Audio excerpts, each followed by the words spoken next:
Kyrsten Sinema, one of the furthest right-wing Democrats in the Senate, if not the furthest right-wing Democrat in the Senate. It's got to be close between her and Manchin. I'm sure that there's probably 538 is tracking it, and you could see who votes more with Republicans, Sinema or Manchin. I'm not sure who it is, but it's definitely one of those two.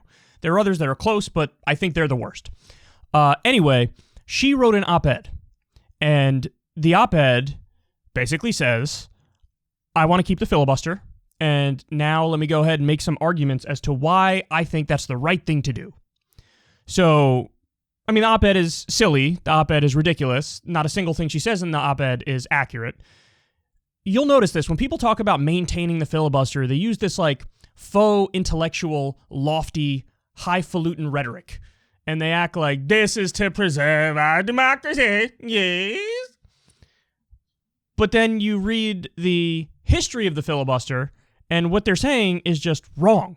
Like, for example, most of you guys probably think what? The Founding Fathers came up with the filibuster. Wrong. That's not true. The filibuster is actually a misinterpretation of the rules that it took them forever before the actual first filibuster. You know when the first filibuster was? A first real talking filibuster? 1837. That's way after the founding. And then when you read the history of it, you find amazing facts. So I'm going to get back to those points in a second. But I want to go ahead and show you some of Kyrsten Sinema's arguments. Now, I'm not going to go to her op-ed, but she's given a number of interviews, and she's talked about this exact same topic. So here's some of what she said on the topic. Well, as folks in Arizona know, I've long been a supporter of the filibuster because it is a tool that protects the democracy of our nation. I'm going to come back to that point later. Rather than allowing our country to ricochet wildly every 2 to 4 years back and forth between policies, the idea of the filibuster was created by those who came before us, the United States Senate, to create comity and to encourage senators to find bipartisanship and work together. And while there are some who don't believe that bipartisanship is possible, I think that I'm a daily example that bipartisanship is possible. Not just this trip today and tomorrow that John Cornyn and I are doing, but the work that John and I and many other of my colleagues in both parties do on a regular basis. So, to those who say we must make a choice between the filibuster and X, I say this is a false choice. The reality is that when you have a system that's not working effectively, and I would think that most would agree that the Senate's not particularly a well-oiled machine, right? The way to fix that is to change your behavior, not to eliminate the rules or change the rules, but to change your behavior. So I'm going to continue to go to work every day, aggressively seeking bipartisanship in a cheerful and happy warrior way, as I always do, and showing that when we work together, we can get things done.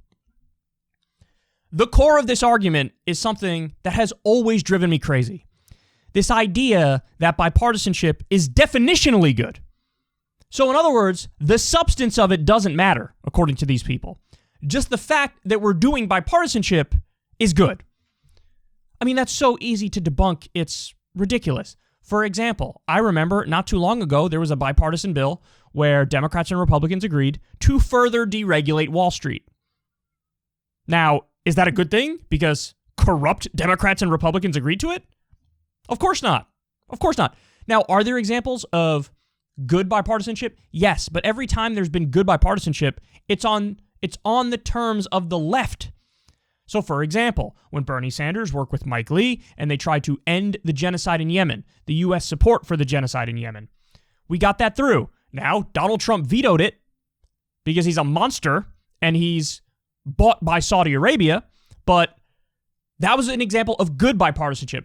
I got bad news for everybody. Most of the time, the Democrats and Republicans in Washington, D.C. are agreeing on something. It's to screw you or continue war.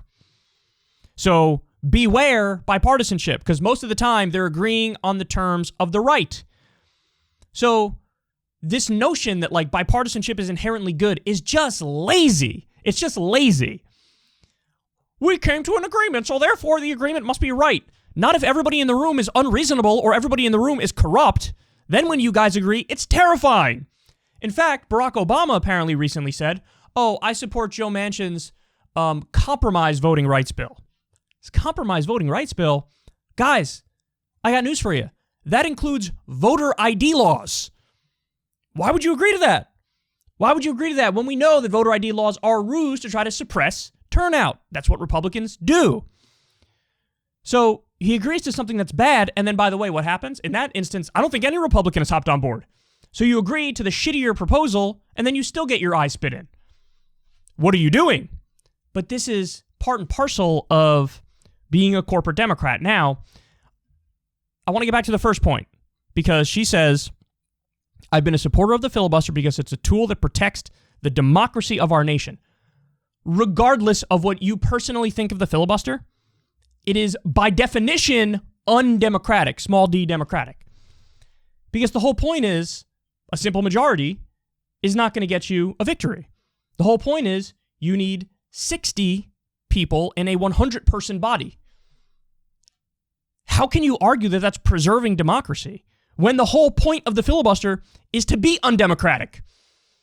I mean, it blows my mind. Do words not have meaning anymore? And she's like, I'm proving that bipartisanship is possible. Is bipartisanship possible when you have 50 or 51 Democratic senators and you need 60 votes to get anything done? Do you, even in that situation, do you believe that bipartisanship is possible? Because in that scenario, I got news for you. It's not, unless you literally pass a bill that says, I want to do everything that the Republicans want to do. And even then they might say no, because they're obstructionist. So every part of this is absolutely infuriating. Now, I said at the beginning I was going to get back to some interesting facts about the filibuster. This idea that the filibuster is like set in stone, it's part of our country, you can never change it, doing so is, spitting in the eye of tradition. Nonsense. So the filibuster has been reformed. It was reformed in 1996. It was reformed in 2011. It was reformed in 2013. It was reformed in 2017. They made some changes in 2019. It's reformed all the time. They do it all the time. So, for example, one of the things that you used to need 60 votes for is a Supreme Court nomination. Mitch McConnell said, wrong. Now you need a simple majority for that. That's what happened in the Trump years. Not only did they change it for nominations, they changed it for the final votes to get on the Supreme Court. That used to be 60. They were like, we're just going to change the filibuster and make it so that only requires 51 votes. That's exactly what they did. And that's how they got so many Supreme Court appointments. If you don't overturn the filibuster now or eliminate the filibuster now, you think that in the future, the Republican Party is going to say, we agree with the Democrats and we're not going to overturn the filibuster either. No, the second they get power and they only have 51 votes, they're going to get rid of the filibuster. Duh. Of course that's what they're going to do. So, or they're going to reform it. Again, I'm going to get back to that point in a second. But another thing that used to require 60 votes, but doesn't require 60 votes now, they did the Congressional Review Act, which changed the filibuster, which made it so that if Congress wants to overturn recent federal agency regulations, they only need a simple majority. There's, of course, budget reconciliation. So certain things involving the budget only need 51 votes. So there's all these loopholes and these carve-outs in dealing with the filibuster. So this idea that it's like set in stone, and that's not true. And again, this is a rule, and a rule can be changed. So, and you only need a simple majority to change the rule, by the way. That's it. So there were, get this fact is amazing, and nobody ever talks about this in mainstream media. There are 161 provisions of law that prevent some future piece of legislation from being filibustered on the floor of the Senate. There's 161 exceptions to the filibuster. That includes fast-tracking votes on trade negotiations, expediting votes on military base closures, allowing Congress to bypass the filibuster for certain regulatory and budget matters, so on and so forth. There are 161 exemptions to the filibuster. Now, you're telling me that the Democrats not only won't eliminate the filibuster, but they won't even do more carve-outs? You won't even give yourself more cracks at budget reconciliation, for example? You won't even override the Senate parliamentarian who's a low-level staffer who has no power? Oh, it is an absolute joke. So, now we get to the real point of this segment. What do you do if you're Joe Biden and you're in this situation right now where you have Manchin and you have Sinema and they're like, we're not going to change the filibuster. And you maybe have, there could be up to 8 Democratic senators who are like, I don't know if I want to do that. Could be up to 8 of them. So here's what you do. First and foremost, you go on a fact-finding mission to determine who actually is against it. Because I got news for you. some of them can be convinced even though they're pretending they can't be. So there was a leaked audio of Joe Manchin where he said, I say publicly I'm against it, but I could be in favor of reforming it. There was one time he said, maybe go back to the talking filibuster and make it harder for them to filibuster. There's another time he said, maybe change the filibuster to 55 votes instead of 60 votes. That would be a huge difference, right? So he's open to reform. This is what he says behind closed doors. There's a public position and a private position. His private position, you can work with a lot more. So if I'm Joe Biden, you figure out where everybody actually stands up front. You call a meeting with them, and then you propose them the very basic carrot and stick approach. Listen, I'm going to put it plain for you guys. If you are with us in either getting rid of the filibuster or some other way around it, then I'm going to be your best friend. Joe Manchin, what do you want for West Virginia? You want another military base in West Virginia? You want more money for infrastructure projects? Do you want a spot in the administration? What do you want? What do you need? Whatever you want, I got you. So if you work with me, there are going to be benefits. And I will sing your praises as well from the bully pulpit. And I'll talk about how you save democracy. They'll build statues for you. You say that to Manchin. You say that to Sinema. You say that to anybody who's on the fence or against you. And then you say, but if you're against me, I'm going to make your life a living hell and your career is done. You don't cross the president of the United States of America. By the way, you know what Biden's approval rating is right now? You're going to be amazed by this. It's almost 60%. It's 56%. You know who has an approval rating nowhere near that? Any senators in the entire country. Nobody's anywhere close to that. So you say to Joe Manchin, and you say to Kyrsten Sinema, and you say to whoever else might be on the fence or against it, I will use my bully pulpit, and I will do exactly that. I will bully your punk ass. And here's what you threaten him with. You say, if you don't work with me, I'm going to do my first Oval Office address. And you know who it's going to be on? You guys. I'm going to do an Oval Office address. I'm going to call you out by name.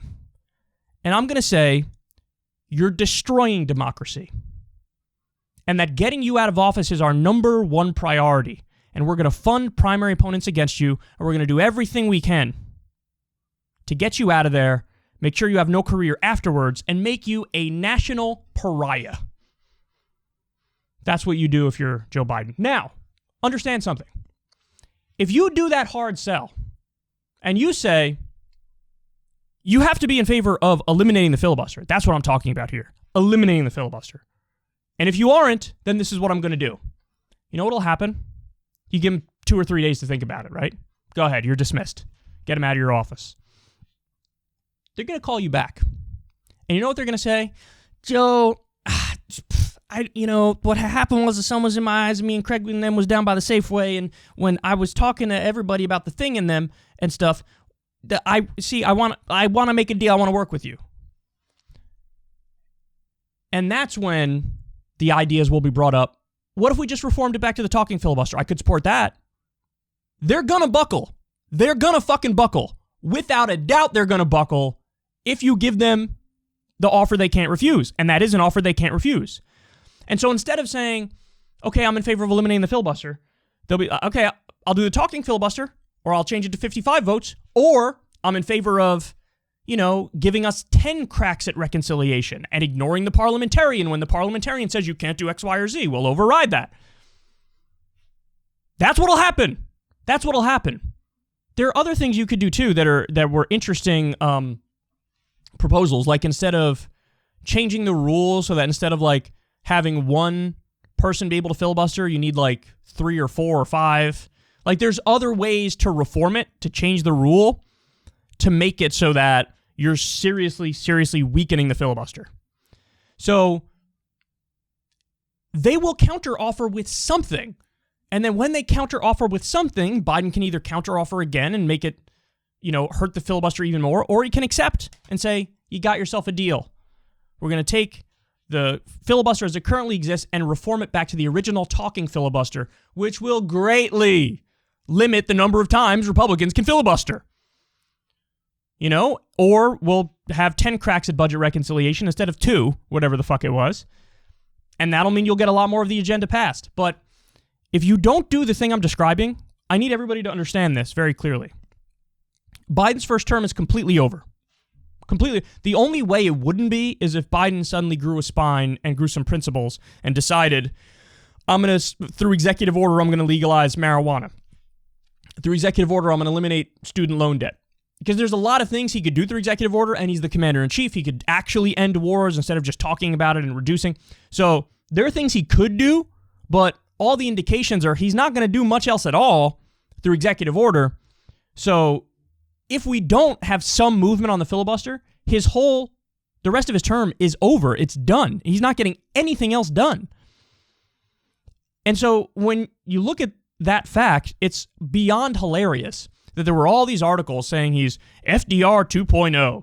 He's the next iteration of FDR. I mean, FDR's rolling over in his grave looking at this situation. He's like, are you fucking kidding me?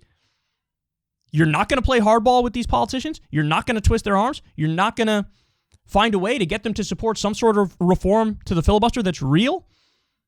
Beyond ineffectual.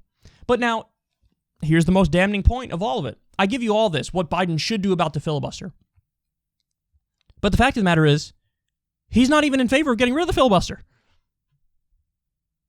Maybe he's open to reforming it, but he's not even in favor of eliminating the filibuster, which means his opening negotiation position, if he even has the conversation with these senators, is going to be like, I want to take it back to the talking filibuster or something like that. And then they'll whittle him down from there, and you might get some change in the filibuster that's really ineffectual. So, in other words, Biden is shooting himself in the foot. He's saying, I want my term to be over. That's basically what he's doing. So, all this talk comes to nothing because he doesn't even want to do it. So, what does that tell you guys? And this is probably the most important point. What does that tell you? There are a lot of corporate Democrats where this is exactly who they are. It's almost like they're paid to lose. It's almost like they're elected to be the pushover, to be the weakling, to get a center-right agenda through. To be moderately and nominally different on social issues where they're better on social issues, but then on every economic issue. It's just like, yeah, I sort of half agree with the Republicans and my agenda will reflect that. And here we are. And so it's not, with a lot of Democrats, corporate Democrats, right-wing Democrats, it's not that they're weak. It's that they simply don't agree with us, and they prefer this outcome of doing nothing. That's what it is. And of course, there's always corruption when you talk about the corporate Democrats and when you talk about the Republicans. So they're doing the bidding of their donors. That's one of the reasons why they don't want a real bold agenda, a real FDR 2.0 agenda. So here we are. Here we are. I just explained to you exactly how Joe Biden can reform the filibuster, make it real, and then get more of his agenda implemented. And I have zero faith he's doing any of the things I described. And I have zero faith he even wants to do those things. So it's beyond embarrassing. And I hope all of you recognize it at this point. Hey y'all, do me a favor and like and subscribe. It helps out big time in the algorithm. Click the bell as well for notifications when videos drop, and watch that video on screen right now. You know you want to.